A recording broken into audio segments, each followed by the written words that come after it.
Keeping wooden buildings warm in medieval Scandinavia was not about electricity or thick logs. It was about smart design. Some cabins stayed livable even when the air outside dropped far below zero, which sounds unlikely until you look closer. In one 19th century survey, a stave church stayed around 46F while it was 31F outside. Let me show you the simple system that made that possible. Living in the medieval North was not mainly about being tough. It was about being clever with your buildings and your daily routine.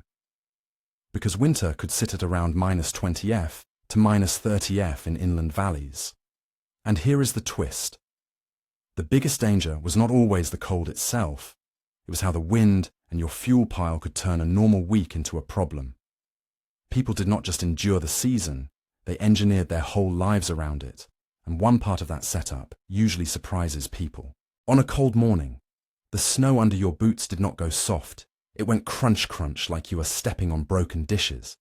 And you would see someone bundled up making that familiar daily walk from the house to the barn, to the woodpile, looking like they are doing errands on hard mode.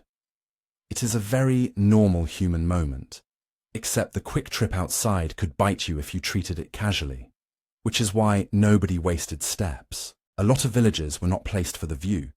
They were placed for survival, tucked near timber and in sheltered spots so the wind would not steal your heat the second you lit it.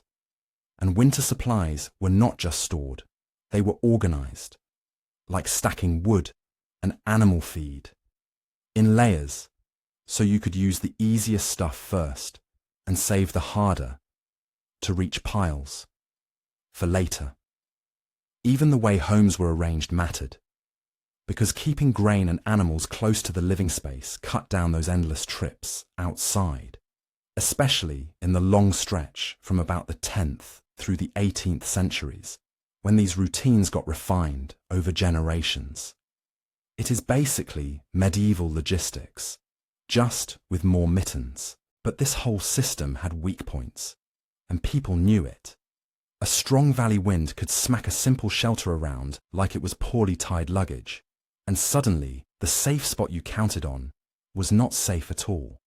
And if the wood supply ran low, it forced awkward, practical decisions, like how often you could afford a real indoor fire versus just living colder and pretending it is fine. Then add deep snow that brings damp along with it. And now you are not only cold, you are worried about timber rotting and food stores going bad in slow, annoying ways. What is easy to miss is how much of this was controlled by quiet people and quiet habits.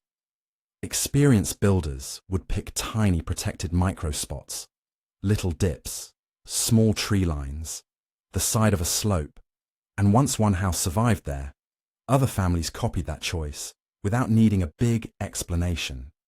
And inside households, older people often carried the tree knowledge, like which local trunks were worth turning into serious beams, and which ones would punish you later.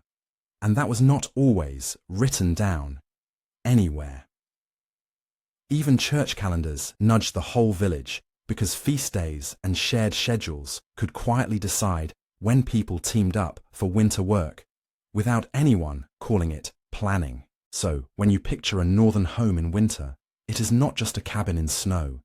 It is a chain of small decisions, where the house sits, how the wood is stacked, who gets sent outside, and who gets listened to.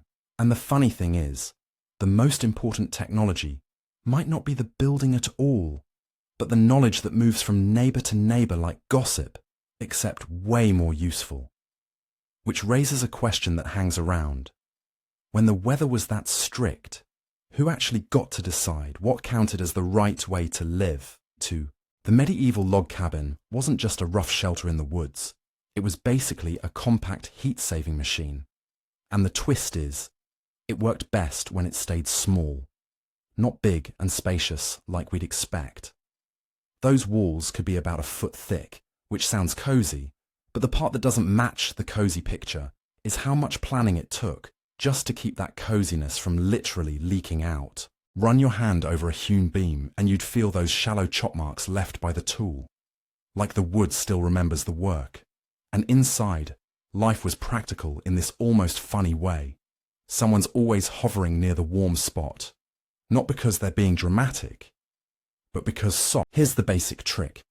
They didn't just drop logs on dirt and hope for the best.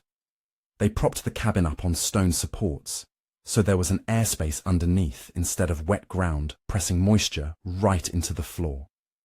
Then the floor itself could be layered planks on planks with insulating stuff packed between, the same way you'd stuff a drafty crack but on purpose, across the whole house.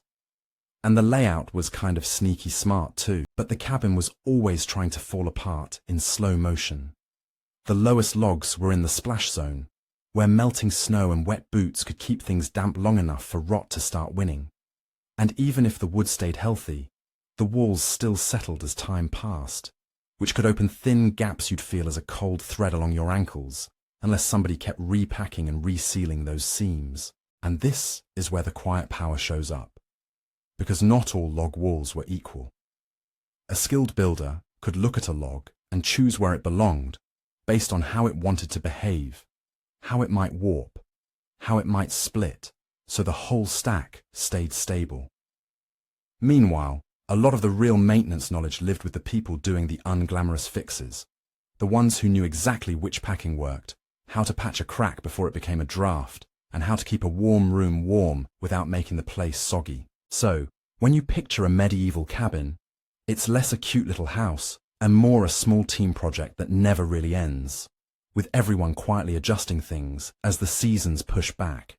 The room feels close, voices sound softer under a low ceiling, and you start to realize the cabin's layout wasn't just about comfort, it was about control over heat, moisture, and time. And it raises an awkward little. A masonry heater is basically a giant heat battery.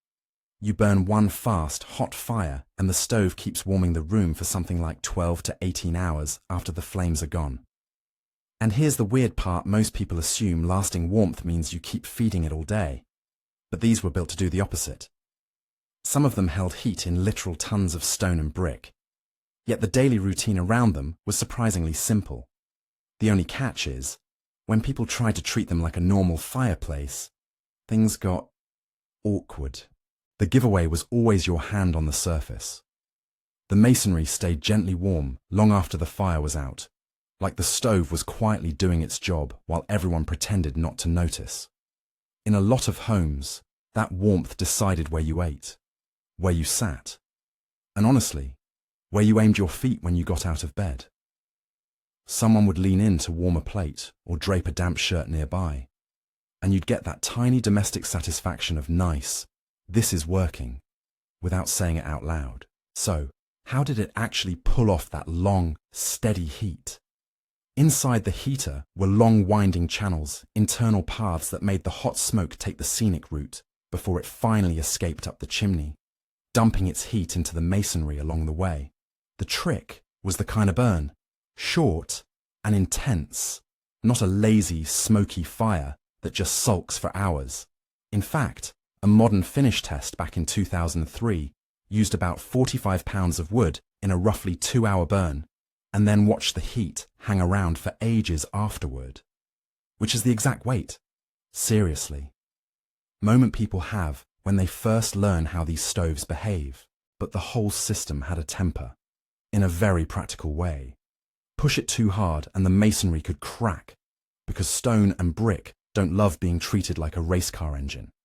And if the internal passages got dirty or blocked, smoke could come right back into the room, turning cozy evening into, why are my eyes watering?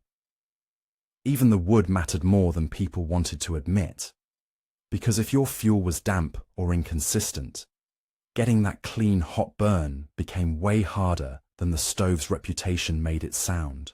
And here's the quiet power move in all of this.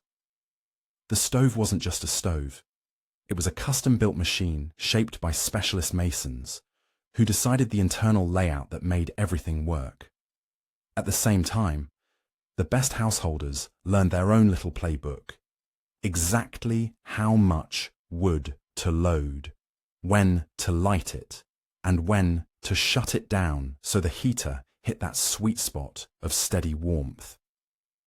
Even the room got trained around it, with furniture and heavy textiles placed to catch the radiant heat, without messing with how the heater breathed, which sounds simple until you realize it's basically a daily choreography nobody wrote down. After the bright crackle of the burn, the heater would settle into this almost silent phase, with only a faint ticking as it cooled, like it was counting hours for you.